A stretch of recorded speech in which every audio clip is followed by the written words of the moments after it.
Hi and welcome to data structure and algorithm analysis. इस session के अंदर हम AVL डेटा स्ट्रक्चर ट्री पर इंसर्शन और डिलीट के ऑप्शन को देखेंगे या ऑपरेशन को देखेंगे कि एक्चुअली हम किस तरह से एक AVL ट्री पर तमाम अपने नोड्स को क्रिएट या फिर इंसर्ट करवा रहे होते हैं, और उसके बाद अगर हमारे पास एक इंसर्टेड फॉर्म पर डेटा मौजूद है या AVL ट्री मौजूद है तो हम उसमें किस तरह से डेटा को या नोड्स को डिलीट कर सकते हैं।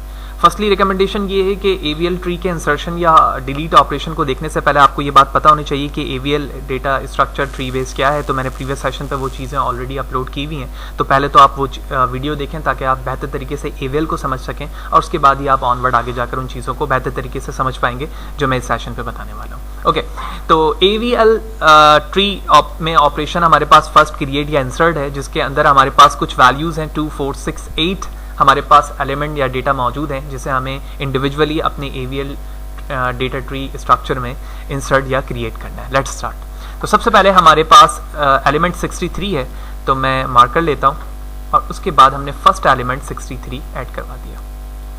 तो हम जानते हैं कि AVL ट्री हमारे पास बाइनरी सर्च ट्री को फॉलो करता है और साथ ही साथ बैलेंसिंग फैक्टर भी ये फॉलो करता है, तो हमें इन दोनों चीज़ों को फॉलो करते हुए आगे चलना है। तो 63 को अगर मैं बैलेंसिंग फैक्टर में देखूं तो 0 राइट एंड 0 लेफ्ट है, और हमें पता है कि बैलेंसिंग फैक्टर का जो फॉर्मूला है या स्टैंडर्ड है वो -1, 0 या फिर +1।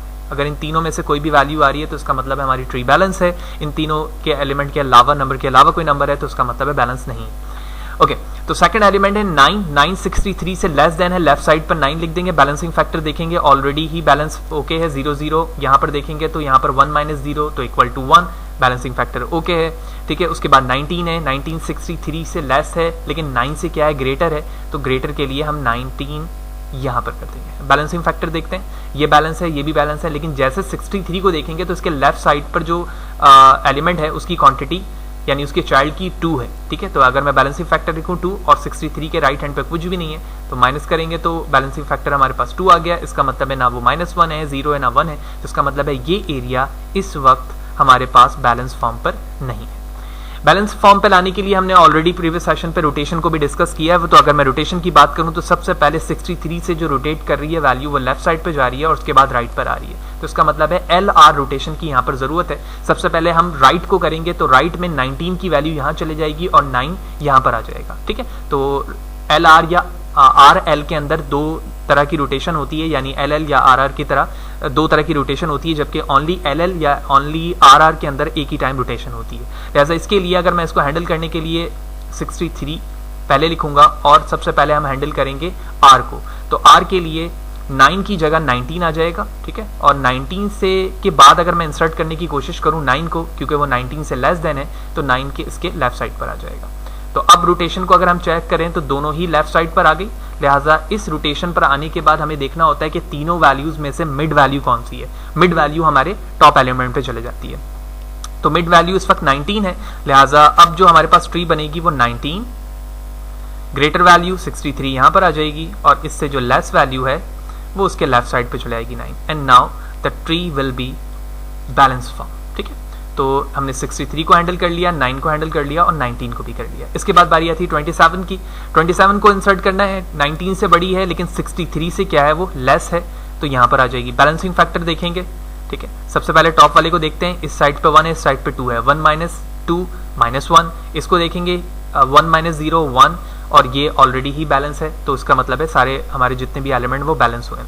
18 को इंसर्ट करवाएंगे, 19 से लेस है लेकिन 9 से क्या है, ग्रेटर है। 9 से ग्रेटर है तो यहाँ पर एलिमेंट आ जाएगा 18। बैलेंसिंग फैक्टर देखेंगे, ऑल आर बैलेंस, क्योंकि देखते ही हमें समझ में आ रहा है, क्योंकि राइट हैंड और लेफ्ट हैंड पे क्वांटिटी सेम है, तो हमें देखते ही समझ में आ जाएगी बात कि हमारी जो ट्री है वो इस वक्त बैलेंस फॉर्म पर है। उसके बाद बारी आती है 108 की। 108 को ऐड करवाना है, 19 से बड़ी है और 63 से भी बड़ी है, लिहाजा ये इसके राइट हैंड पर आ जाएगी। ठीक है, 108 को भी हमने इंसर्ट करवा लिया। बैलेंसिंग फैक्टर देखें तो अगर यहां से मैं रीड करूं तो 1 2, यहां से रीड करूं तो 1 2, और इसी तरह 1 2, तो ये भी बैलेंस है। 63 को देखें, बैलेंस है। 27 0 1 108 0 18 0 9 0 -1 -1, अभी तक हमारी तमाम एलिमेंट बैलेंस फॉर्म पर है। 19 को ऐड करवाते हैं। 19 को जैसे ऐड करवाने लगूंगा, 19 से बड़ी है, 63 से भी बड़ी है, लेकिन 108 से यानी 108 से क्या है, लेस है, तो इसका मतलब है 99 जो हमारी वैल्यू है वो यहाँ पर आ जाएगी। बैलेंसिंग फैक्टर देखूंगा तो इधर वैल्यू 1 2 है, यहाँ पर है 1 2 3, ठीक है। तो 2 - 3 1, 63 को देखते हैं 1 और 2 बैलेंस, इसको देखते हैं बैलेंस। तो इसका मतलब है अभी तक भी हमारा एलिमेंट जो है तमाम बैलेंस फॉर्म पर मौजूद है। अब बारी आती है 81 की। तो 81 चेक करेंगे 19 से बड़ी है, 63 से भी बड़ी है, लेकिन 108 यानी 108 से छोटी है, लेकिन 99 से भी क्या है, छोटी है। तो लिहाजा इसके भी वो लेफ्ट साइड पर आ जाएगी 81। बैलेंसिंग फैक्टर चेक करेंगे 81 को इंसर्ट करने के बाद। सबसे पहले टॉप से देखते हैं 1 2 1 2 3 4, यहीं से समझ में आ गया बैलेंसिंग फैक्टर आउट है, लेकिन हम कोशिश करेंगे उस एलिमेंट तक जाएं टॉप से कि जहां पर हमें बैलेंसिंग फैक्टर आउट दिख रहा है। तो हमें यहीं से आउट दिख रहा था, 63 को चेक किया हमने, तो 63 पर जाकर हमें पता चला कि ये 1 है और इसके अलावा 3 है, यहाँ से आउट है। और 108 से अगर देखें तो यहाँ पर जो रोटेशन है सबसे लास्ट पे जो हमें मिल रही है वो 2 लेफ्ट साइड पर है और राइट हैंड पे 0 है। तो इसका मतलब ये हुआ कि अगर मैं इस बॉडी को सेपरेट कर लूं तो हमारा काम यहां पर रेडी हो जाएगा। तो इसके लिए मैं दूसरे मार्कर यूज करता हूं। तो ये वो एरिया है कि अगर मैं इसे बैलेंस कर लूं तो इसका मतलब है इसके ऊपर जितने भी एलिमेंट है वो बैलेंस हो जाएंगे, क्योंकि लास्ट में ये तीनों लेफ्ट साइड पे रोटेट होता हुआ हमें दिख रहा है। लिहाजा यहां पर रोटेशन आ रही है लेफ्ट की और इसके भी लेफ्ट की। लिहाजा जो नई ट्री बनेगी इसको हैंडल करने के लिए लेफ्ट पे हमें पता है जब दोनों रोटेशन सेम वे पर होती है तो हम मिड वैल्यू देखते हैं। तो इसमें जो हमारी मिड वैल्यू होगी वो 99 होगी। लिहाजा जो अब ट्री प्लॉट होगी 19 9 एंड 18, उसके बाद जो राइट हैंड पे था 63 और इसके राइट पे 27 बिल्कुल वैसे ही रहेगा। जबकि ये जो 3 एलिमेंट है जिसको मैंने रेड से सर्कल किया है, 99 इसकी मिड वैल्यू थी तो ये एज अ एलिमेंट पेरेंट बनेगा। बड़ी वैल्यू 108 है वो यहाँ पर आ जाएगी और इसके अलावा जो लेस वैल्यू थी 81 वो उसके लेफ्ट साइड पर आ जाएगी। बैलेंसिंग फैक्टर देखेंगे, एवरीथिंग विल बी ओके, ठीक है। यहाँ से देखें 1 2 1 2 3, तो 2 - 3 बैलेंस फैक्टर ओके है। यहाँ से देखें 1 2 तो 1 ये हो गया, 1 2 तो -1, ठीक है। इसको बैलेंसिंग फैक्टर देखें 1 - 1 0, इसको देखें 0 and 0 and everything is okay.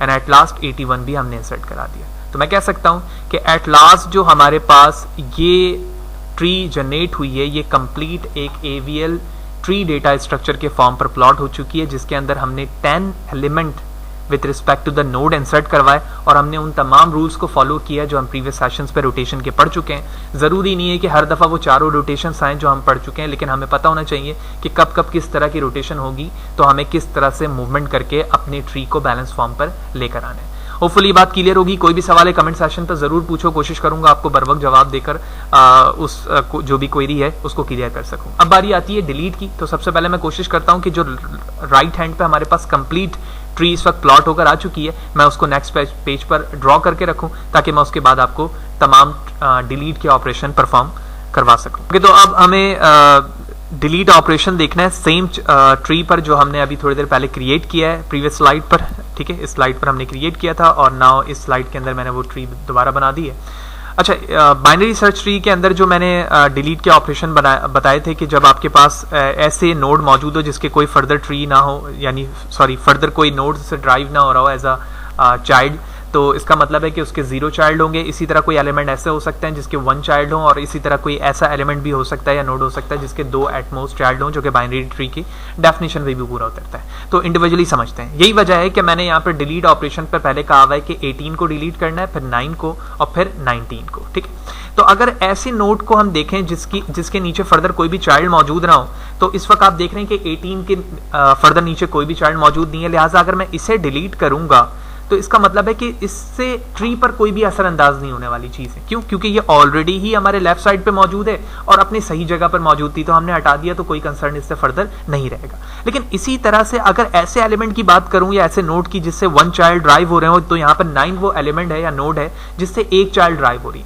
तो इससे ये होगा कि जब आप इस एलिमेंट को डिलीट करोगे, ठीक है ना, तो इससे जो ड्राइव होने वाले 1 चाइल्ड होंगे वो इस जगह पर आ जाएंगे, यानी चाइल्ड से वो क्या बन जाएंगे, उसके पेरेंट बन जाएंगे। तो मैं कह सकता हूं कि अब ये जो नोड होगा 19 से वो इस 18 पर जाकर ऐड हो जाएगा, ठीक है। क्योंकि पहले मैंने 18 को डिलीट करके दिखाया, अब हम दोबारा से एज्यूम कर रहे हैं कि हमें 18 डिलीट नहीं करना था बल्कि हमें 9 डिलीट करना था। यही वजह है कि 18 उसकी जगह ले लेगा।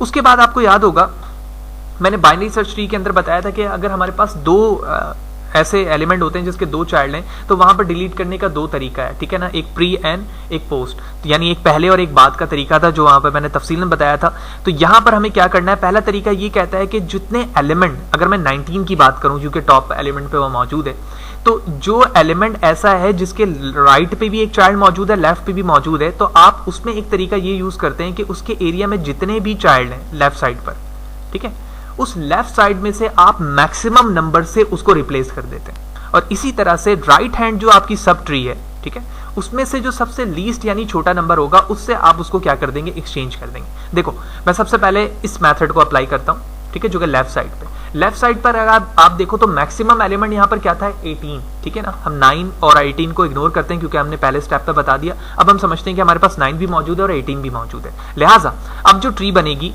वो 18 को यहां पर ले आएगी, ठीक है, और उसके बाद हमारे पास जो फर्दर एलिमेंट 9 था वो वैसे ही रहेगा, ठीक है, और 9 के बाद यहां पर वैल्यू आ जाएगी 19, क्योंकि हमें 19 को डिलीट करना था, तो जब वो नीचे आ गया तो हम आसानी के साथ डिलीट कर सकते हैं। बाकी जो 63 एलिमेंट यहां पर मौजूद था और उसके अलावा फर्दर जितनी भी वैल्यूज थी वो बिल्कुल वैसे ही रह जाएंगी, तो मैं उसे यहां पर प्लॉट कर देता हूं। 99 भी बिल्कुल वैसे ही रही और 81 एंड 108, ठीक है।